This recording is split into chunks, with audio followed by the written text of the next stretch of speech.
Okay, so in this video I want to talk a little bit about linear drains. They're becoming very popular, and the reason for that is because they open up a whole lot of possibilities for the use of other types of tile other than mosaic tiles. If you've got a center drain or a point drain, you have to slope the entire floor to that drain, so that limits the possibility of the size of tile that you can use to be able to conform to that slope or that pitch or that bowl shape on the shower floor. When you use a linear drain, now you can put the linear drain either on one end, on the back wall, or even near the curb, or you could even eliminate the curb altogether. You can also do that with the regular point drain, but the linear drain opens up possibilities for tile sizes. When you use a linear drain, you have a flat pitch. You don't no longer have a bowl, but you have a flat surface that is pitched to the drain. So if you have, say, the drain and the back wall, you have the pitch from the front of the shower where the curb is down towards the back, or you could have it on one side of the shower and you would have a flat pitch, a flat surface pitched towards the side of the shower where the drain is. And because the surface is flat, what that means is you can put any size tile you want. If you could get a big enough tile to be just one piece, you could do that. The only thing you want to be careful of is you don't want the floor to be slippery. So you're going to have to pick the right kind of tile. If you're going to use a large format size tile, you want to pick the right kind of tile so that you don't slip and it doesn't become a hazard. There are plenty of tiles like that. That's probably a topic for another video. When you're using mosaic tiles, that's not a problem because there's a lot of grout lines and that gives you traction. So when you have these linear drains, you can use large format tiles, 12 by 24s, whatever size you want, and because the pitch is flat. So in this video, I'm just going to go over the one that I use the most, which is a Schluter drain. Now, there are plenty other types of drains linear drains that you can use. The one I use the most is Schluter because it's one of the easiest you can use. Plus, it's the most available to me. So, a lot of this that you see in this video is actually applicable to other types of systems. I've used other systems, but as I said, the Schluter system is the best option for me because just the availability for me to get. Now, just to make things clear, Schluter doesn't pay me anything. I don't get any money from Schluter. I do these videos on my own accord, and this is just real installs that I do for customers, that I choose the materials. They choose their tile, and I choose the system that I'm going to be installing. And as I said, Schluter is the easiest for me to get, so when I use, and besides that, it's a great system. Why not use it? It's a fabulous system. It works really well. They have a good reputation, so I use it. And but like I said, I don't get any money from them. The reason that you see a lot of videos that have Schluter is because that's what I use. So it's just a process that I use to install the drain body and the drain grate to get ready for the tile floor. If you just want to refresh or you just want to see how it's done, this is a good video for that. I have several other videos that go step by step and into great detail on how to do it, and I'll link to those in the cards and in the description below. And so this is just more like a major steps type of thing, so you can get an idea of what's involved in installing one of these linear drains. So anyway, as usual, don't forget to subscribe, and also check me out on Patreon. It takes time and effort to make videos. If you can support me, that'd be great. Also, most of you know, or some of you might know, that I have an online store, dismart.com, where you can purchase a lot of tools, especially the T-lock system that I use on my website.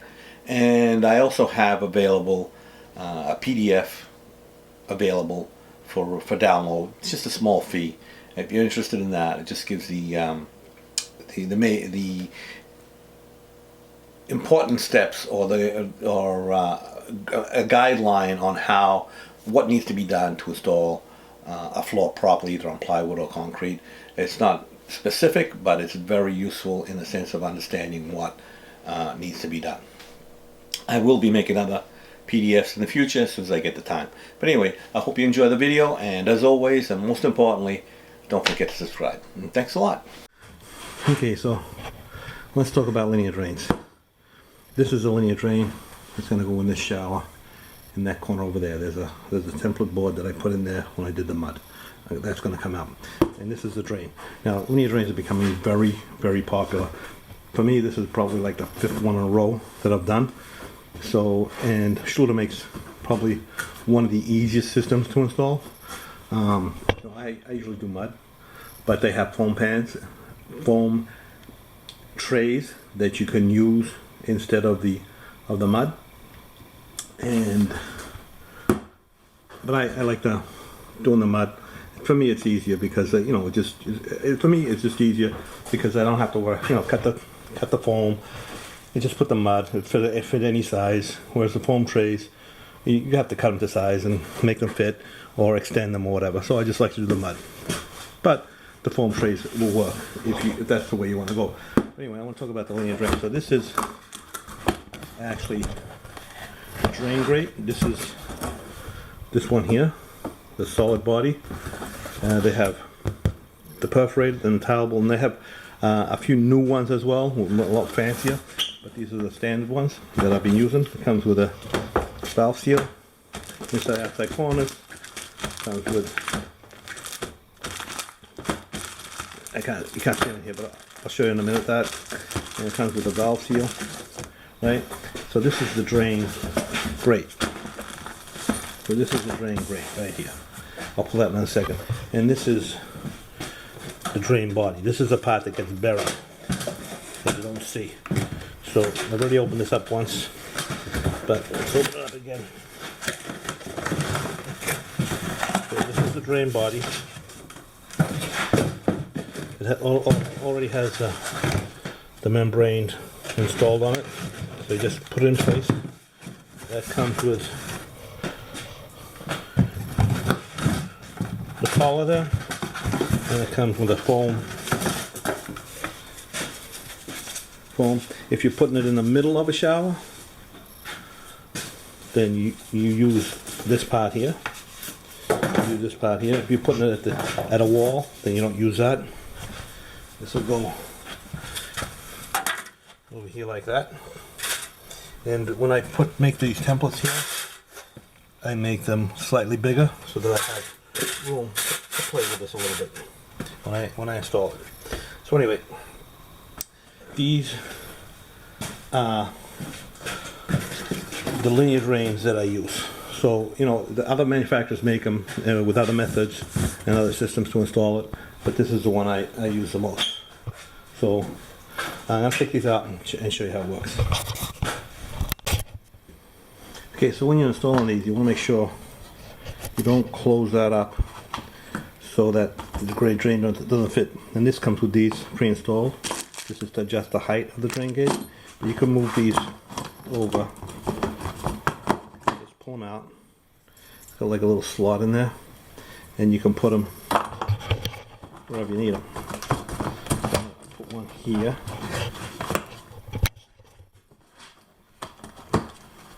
And I'll move this one over and put it about here.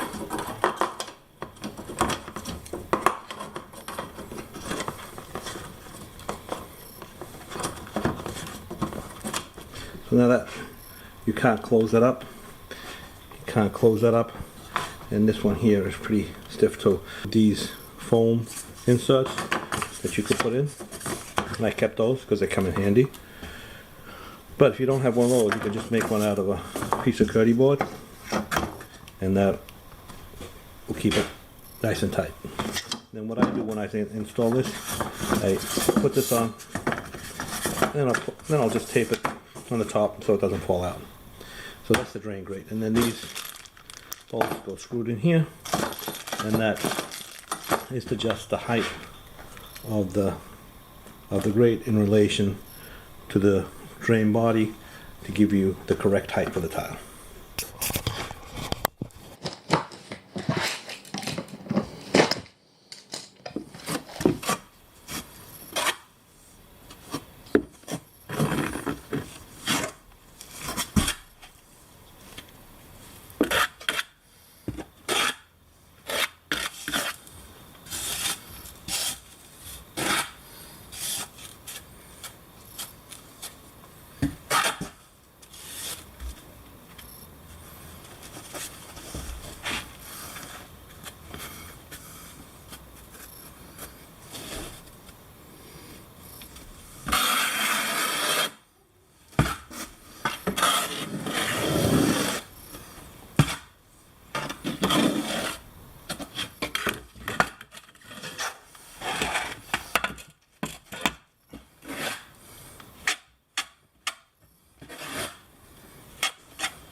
Okay, so that's it.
Perfect.